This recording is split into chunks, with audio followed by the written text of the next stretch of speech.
राधे राधे मेरे प्यारे कृष्ण भक्तों। आज हम आपको जन्माष्टमी की पूजा विधि बताएंगे। सुबह हम लड्डू गोपाल को जैसे हमेशा उठाते हैं उसी तरह से उठाकर पंचामृत से स्नान कराएंगे।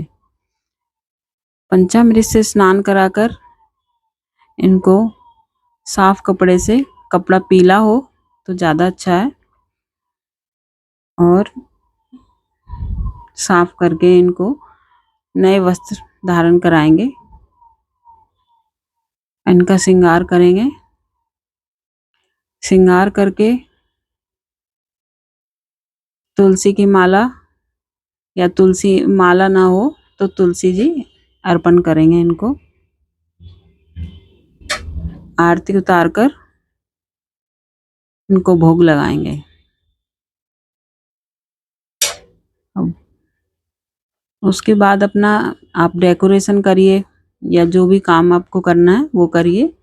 शाम को 6-7 बजे आप रोज की तरह पूजा करिए, और इनके उसके बाद इनके वस्त्र निकाल कर लाल कपड़े से ढक दीजिए, और इनके पास खीरा और 1 रुपए का सिक्का रख दीजिए।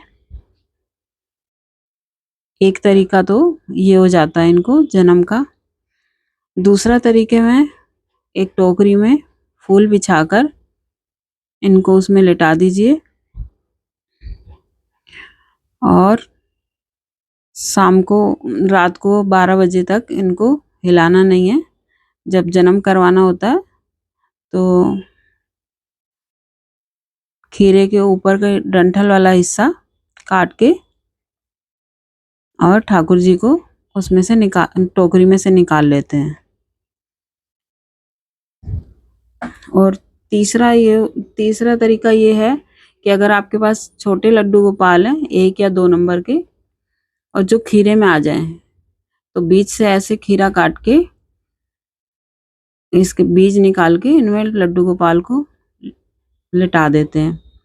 और लड्डू नहीं हो तो आप इनमें शालिग्राम भी रख सकते हैं, और 12 बजे वही इनको जन्म करवाते हैं। ये क्लॉकवाइज खीरा काट के ये डंठल जो है उसमें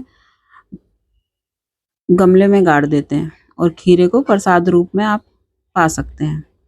ये पंचामृत से स्नान कराकर ठाकुर जी को, और फिर नए वस्त्र धारण कराए जाते हैं, और सब कुछ नया नया, नई पगड़ी, नई बांसुरी, नए हार, सब पहना के श्रृंगार किया जाता है इनका।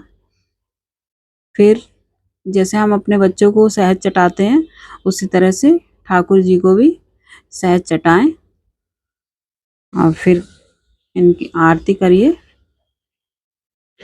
आरती करके फिर भोग लगाइए। फल, मिठाई, माखन, मिश्री, इन सब का भोग लगाइए,